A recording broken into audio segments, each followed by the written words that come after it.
gumastos ka pa ng, 300, 400 o 1 billion pa sa pag-humanitarian mo, puking ng ina mo hindi mo mapapalitan yung katotohanan na isa kang kulaong. Dating sekretarya ni Francis Leo Marcos na si Yamatan nagsalita patungkol sa kanyang dating boss na si Francis Leo Marcos.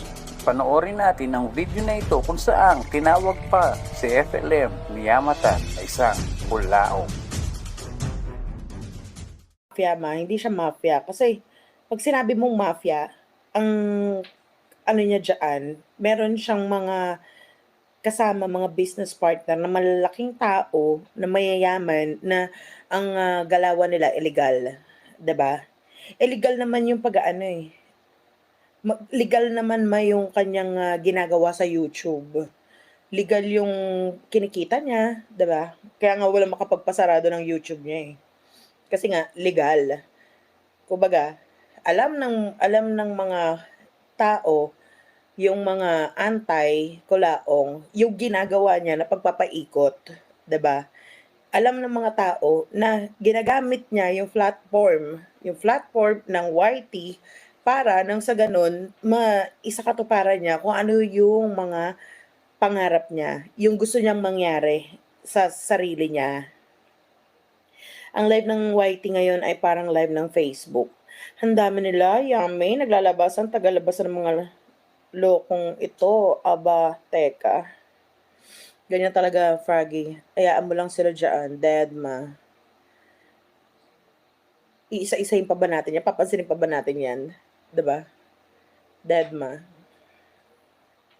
Kaya yung ano niya, malakas ang loob niya na gawin niya na kumbaga magpaikot, magmanipula. Pero tignan ninyo tignan ninyo, kahit na anong gawin niya na pagpapanggap o yung ginagawa niya 'no, na kapekean sa sarili niya, lumalabas at lumalabas, yung katotohanan kung anong klaseng tao siya.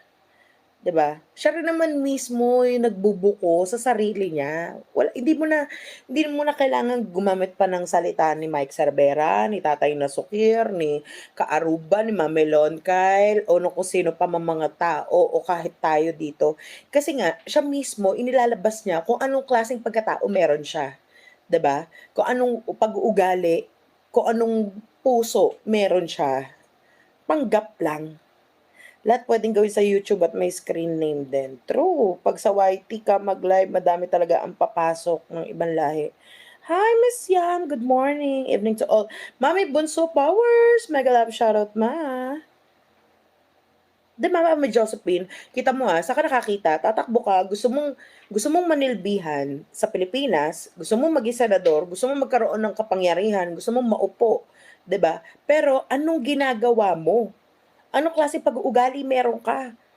Umpisahan mo sa ikaw mismo, yung sarili mo hindi mo mailabas kung sino yung totoong ikaw, 'di ba? Kailangan mo pa magpanggap na isa kang, galing sa pamilyang ganito, ang, magulang mo napakakomplikado, ang simple ng buhay, 'di ba?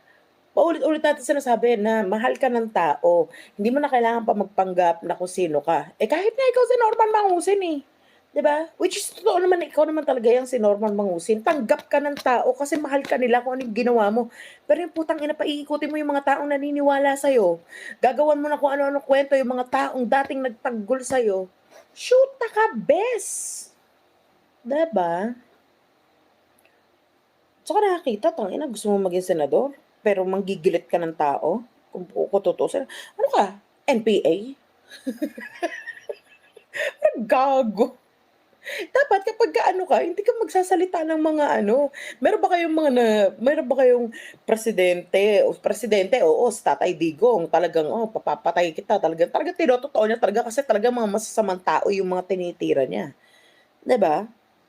Correct, siya mismo nagsabi na Norman Mangusin. True, Mami Fitness! Shoutout Mimi. Kaya hindi mo na kailangan pang anuhin, kung ikaw marunong kang magmasid, marunong kang, makiramdam, marunong kang makinig, nakikita mo kung ano yung tama at mali, doon pa lang sa pananalita niya, Tangina, nakaka-turn off na. Bakit? Kasi siya mismo eh. Siya mismo. Sino ba tayo?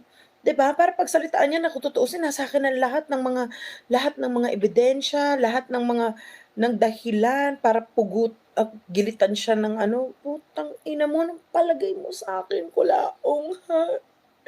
Anong palagay mo sa akin? Manok? Manok ba ako? Mukha ba akong manok para gilitan ng leeg? Tangina, balyena ako, hindi ako manok. Hindi ako manok, balyena ako. Pakyo ka sa earth, tangina 'to. 'Di ba? Hindi ako manok para gilitan mo. Balyena ako, balyena. Tangina ka, buhay ka pa. Manok lumilipad sa bakuran. Ano? Bilis naman ang comment section. Manok lumilipad sa bakuran, kinatay na. Ano ba name niya? Search ko, hindi ako matik nakasubscribe sa kanya. 'Di ba, my loves? At saka putang ina, ano ba? Alam mo 'yan, kung anong mag-aano sa'kin, kung saan lang ako takot. Takot lang ako mawalan ng pagkain. Tangina, bukod dun wala na akong ibang kinakatakutan. Tanginan 'to. Ayaw mo maging manok kaya ayoko nga, 'pag kumakain yun tuka-tuka lang, eh. Eh, ako 'pag kumain ako, 'di ba? Swak pati balls. Oh, yes, siyempre balyena ako, hindi ako manok. Tangina ang laki-laki ko. Eh, di kung magiging manok ako mga 100 piraso ako, gano'n. Oh, at least ang balyena nandun na ako sa 4XL. Oh, balyena ako, Mami Axel. Hindi ako ngala-ngalamuya mo.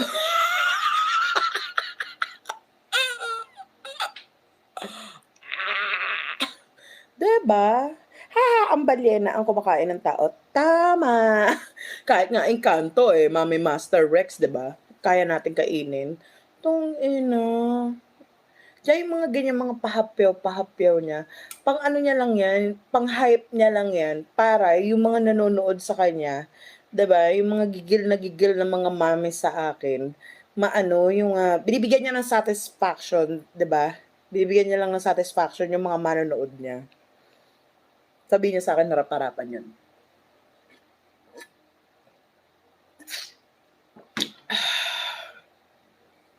Kahit lalaki siya. Hello? Si Chubby halata naman ang kumain, buo, 'di na kailangan tangina mo, my loves.